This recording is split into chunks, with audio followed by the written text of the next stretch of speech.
Hi friends, so for today's Read Aloud, we are continuing reading our chapters from Sideways Stories from Wayside School. We are on chapter 5, titled Todd. Now, for today, we're going to really focus in on making predictions. So let's go ahead and jump in. All the children in Mrs. Jewell's class, except Todd, were talking and carrying on. Todd was thinking. Todd always thought before he spoke. When he got an idea, his eyes lit up. Todd finished thinking and began to speak. But before he had said 2 words, Mrs. Jules called him. Todd, she said, you know better than to talk in class. You must learn to work quietly, like the other children. She wrote his name on the blackboard under the word discipline. Todd looked around in amazement. All the other children who had been talking and screaming and fighting only seconds earlier were quietly working in their workbooks. Todd scratched his head. A child was given 3 chances in Mrs. Jewell's class. The first time he did something wrong, Mrs. Jules wrote his name on the blackboard under the word discipline.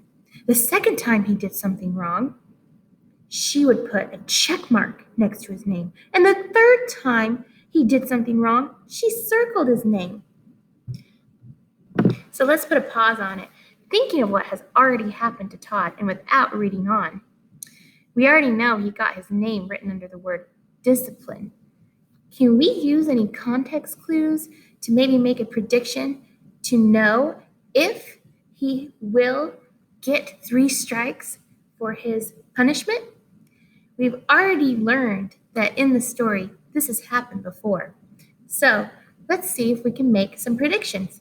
Maybe at home, you can think of other reasons why he may or may not continue to get disciplined. Let's keep reading. Todd reached into his desk and pulled out his workbook. He had only just started on it when he felt someone tap him on the shoulder. It was Joy.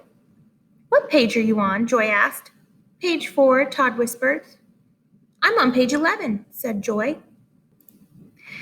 Todd didn't say anything. He didn't want to get into trouble. He just went back to work. 5 minutes later, Joy tapped him again. Todd ignored her. So, I'm going to put a pause on it right here. Do you think Joy will continue to keep poking at Todd? Why or why not? Let's see if our predictions turn out correct. Todd ignored her, so Joy poked him in the back with a pencil. Todd pretended he didn't notice. Joy got up from her seat and sharpened her pencil. She came back and poked it in Todd's back. What page are you on? She asked. Page 5, Todd answered. Boy, are you dumb, said Joy. I'm on page 29. It isn't a race, Todd whispered. 5 minutes later, Joy pulled Todd's hair and didn't let go until he turned around. What page are you on? She demanded. So let's put a pause on it. So now we already know that she continued to keep poking at Todd. So let's keep reading. Page 6, Todd answered as quietly as he could. I'm on page 200, Joy shouted. Todd was very angry. Will you please just let me do my work and stop bothering me? Mrs. Jules heard him. Todd, what did I say about talking in class? Todd scratched his head. Mrs. Jules put a check mark next to Todd's name on the blackboard under the word discipline. So let's put a pause on it. So now we know that he's gotten 2 strikes. He's gotten his name written under discipline and a check mark. Now we know that if he gets 3, he would have to have his name circled. I wonder if you can make any predictions to see what's going to happen next. Let's keep reading. Todd really tried to be good. He knew that if he talked one more time, Mrs. Jules would circle his name. Then he'd have to go home early at 12 o'clock on the kindergarten bus, just as he had the day before and the day before that. In fact, there hadn't been a day since Mrs. Jules took over the class that she didn't send Todd home early. She said she did it for his very own good. The other children went home at 2 o'clock. We're going to put one more pause on it. And now for our final prediction of this chapter. Do you think he will have to go home early today? Why or why not? Let's see if our predictions come true. There was a knock on the door. Mrs. Jules opened it. 2 men stepped in wearing masks and holding guns.